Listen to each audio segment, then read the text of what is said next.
weather. It's 7 in the morning. As you can probably tell, I have just got up. Welcome to my Halloween zombie dead garden. Exhibit A, my dead tomato plants. As you can see in all their glory. These things behind me are so dead right now. I mean, just look. All the dead leaves. They're all dying, and all these green tomatoes that will never be red or orange, maybe in this case. We've got the dead runner beans down there. We've got some... Oh, this is some kind of flower. Calendula, I think, which is impressively alive still. These are some very dead tomatoes over there. You can just see the remnants of fruit that cracked and was just no good for eating whatsoever. And to my left, we have the Zombicorn. You can see from this just up here. Do you see how the stalks are all dying? So this will continue to swell and to make a nice little cob. Same over here, you see all the stalks are dying. It's like the worst hairdo ever. And again, you've got like a nice cob here, which will swell up, get nice and big, and hopefully become corn. Casualty number 3. This was a mint bucket. You can tell the leaves are purple, so there's probably some kind of horrible nutrient deficiency by now. And they're all dying. Gotta love zombie gardens, huh? Everything dying. Very suitable for Halloween, though, it must be said. Oh gosh, everything's far too alive around here to be a zombie garden, really. I mean, look at these dahlias. They are still really pretty. There's another one over here. There's one over there just in bud. If I turn the camera around slightly, this is an osteospermum which is about to flower, it would seem. Apparently they don't mind it when it gets super cold out. Just over here we have got my tomato with my single atomic grape tomato, which may or may not ever ripen. So it's doing okay, it's not dead so far. Down here we've got another tomato that probably won't... Oh no, look, it's got teeny weeny fruits on it. See just there? And this is my only kale plant down here. You see, what happened with kale? I've been meaning for ages to plant it. And I was like, okay, I've got to plant this. I've got to sort my fall garden, because if I don't, then I'm going to end up with no kale. And I kept putting it off and putting it off and putting it off. And then all of a sudden it was too late to plant any. So let that be a lesson to you. Do your garden planning and plant stuff on time. Exhibit number 5. We have a slightly dying tomato here. Although it does have like a nice little red fruit on it there. I'll just come in a little closer so you can see that. See, it's got like rotten bits on it and up there. But I like how it's going kind of stripy. It's a shame I didn't plant that earlier, really. And then, of course, right next to it, this is my blackcurrant, which has got a bunch of buds on that will probably make more leaves next year. But this year, I think it is safe to say it is dead. Although my garlic is doing so well.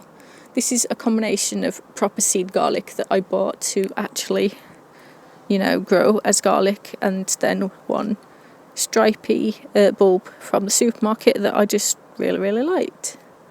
So that's all doing rather well. And over here, it's not really a zombie plant because it's like alive still. This is actually one of my favourite plants. It was, when you buy something and you're not sure about it, but you're like, I'll give it a shot.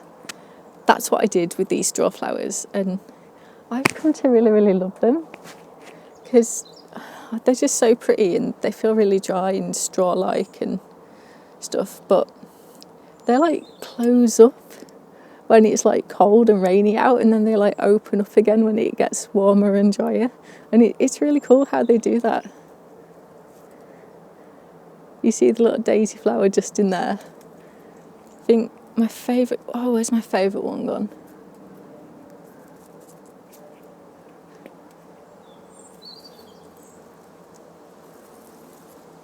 Oh, I don't know where it's gone. My favourite one was this tiger. It was like this stripy coloured one.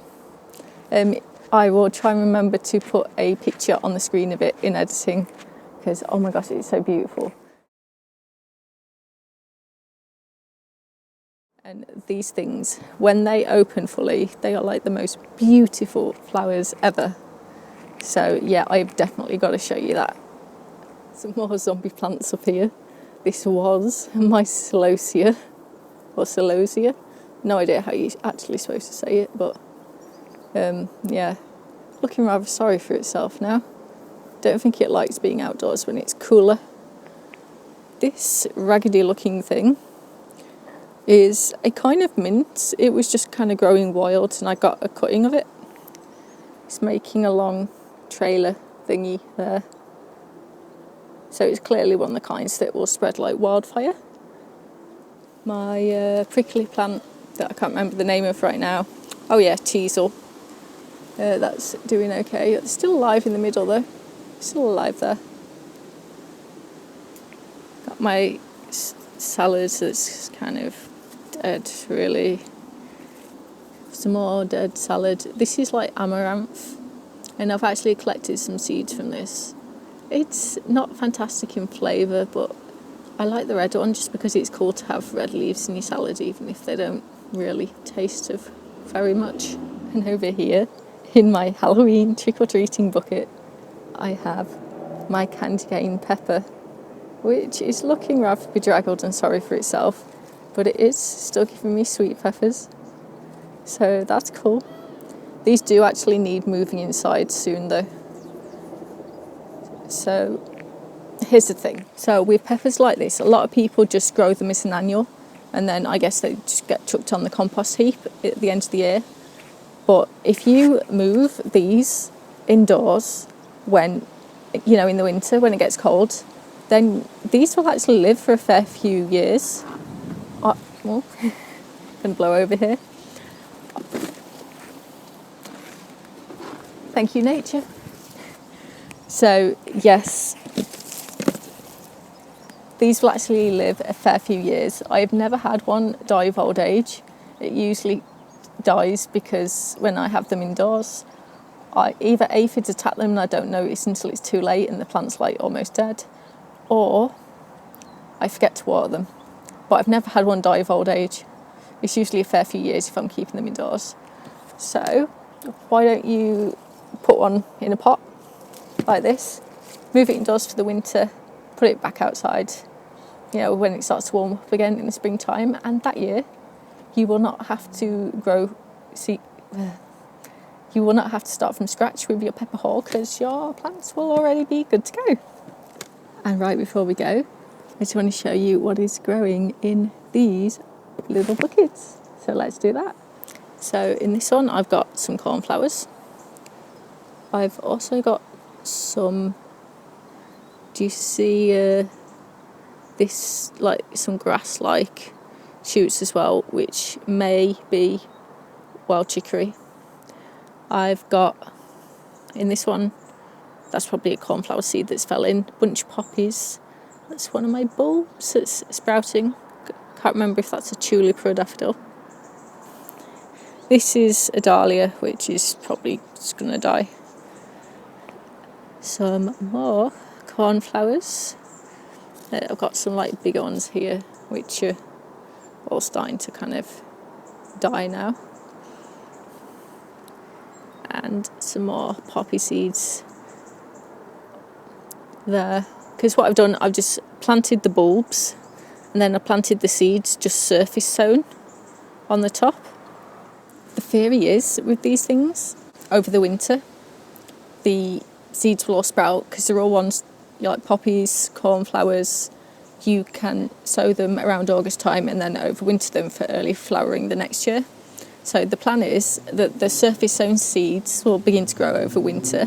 Then in the spring, all the tulips and stuff will sprout and be beautiful. And then they'll start to die back around the time that the seeds, the poppies and the cornflowers will really be getting going. And so in my head, I'm thinking continual flowering. I do not know if it will work out exactly the way I plan. But this is the great thing about being a gardener, because you can just try shit like that. It might work, it might not. I hope it does. But if it doesn't, then, I can just sow again in spring. It doesn't matter. So fingers crossed it works. I want to thank you all for watching today. I hope you enjoyed my zombie Halloween garden. If you are tricking, I can't even talk this morning. If you are trick or treating tonight, then please be safe. And, if you're getting sweets from people, then sanitize them first or something. But then wash off the sanitizer, because you don't want to. You know what? Just be safe. No specific advice, because I don't know what the advice is and it changes every 5 minutes. Enjoy yourself. Thank you for watching. I'll catch you in the next one. Bye.